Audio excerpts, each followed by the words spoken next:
the hidden video, the exclusive interview, the secrets behind the death of Tupac Shakur.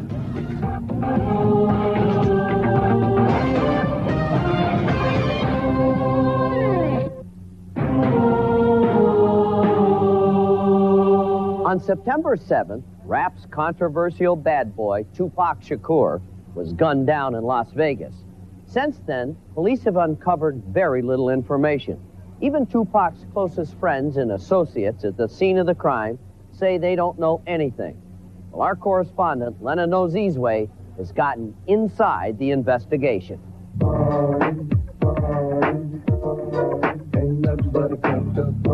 The lights of Las Vegas reflect a town born as a gangster's dream. Now it holds the secret of a gangster rapper's death. So now I got a full wave floating in my black bin, trying to do a show a day. They wonder how I live with my time. As a performer, Tupac Shakur often lived out the fears of his life in the fiction of his videos. All right, call him and tell him that the patient's DOA. He's gone. Including his last one, where he goes to heaven after being shot. I can't even lie, cause I ain't laughing at you. You trying hard to maintain, but go ahead, cause I ain't mad at you. An eerie prelude to the real-life violence that was played out on the streets of Las Vegas September 7th. On this night, Tupac was staying at the exotic Luxor Hotel for the boxing match featuring Mike Tyson at the MGM Grand. Tupac and Suge Knight, president of Death Row Records, visit with fans. Note Tupac's gold medallion. It's not only eye-catching, but sources say it may be a clue to his murder. But Tupac got into a fight of his own as he was leaving the MGM Grand. Who was actually throwing punches? It's hard to tell. It's like a pile of people.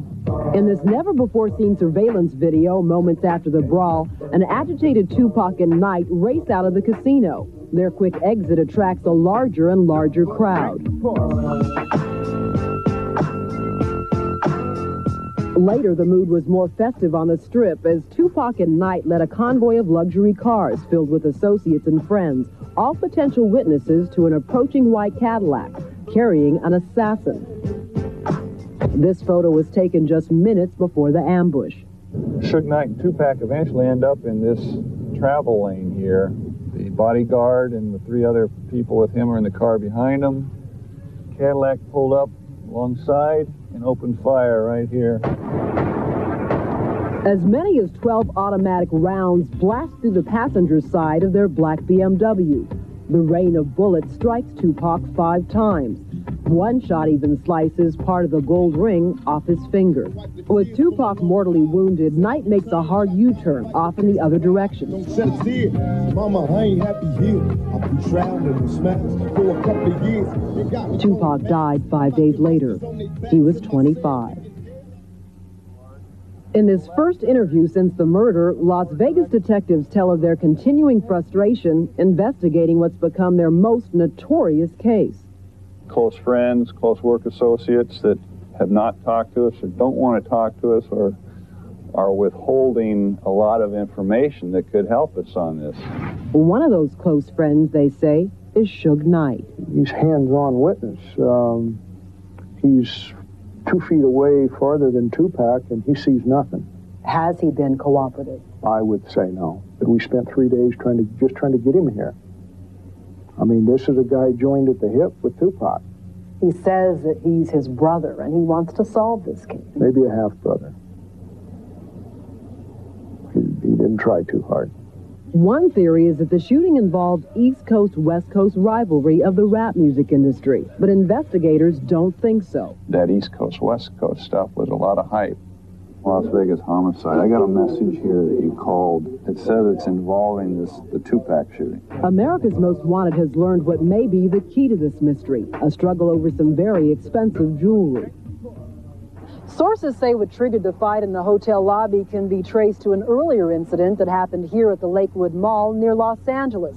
They say someone robbed a death row employee of a gold necklace emblazoned with the company logo. They say it's just one of a series of incidents that would lead to the death of Tupac Shakur. Tupac was rarely seen without a big gold or diamond necklace, but this flashy accessory may have been a trophy to some. Rumor has it there was even a bounty on necklaces worn by death row employees. Remember this medallion Tupac was wearing the night of the murder?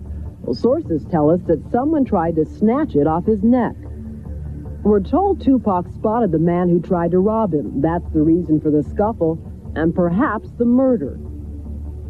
After Tupac's death, gang violence in the Compton area of Los Angeles increased dramatically. There were probably somewhere in the neighborhood of a dozen shootings, at least one of which was a homicide.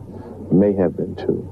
Police struck back with Operation Heatwave, rounding up suspected gang members. Las Vegas detectives came along looking for leads.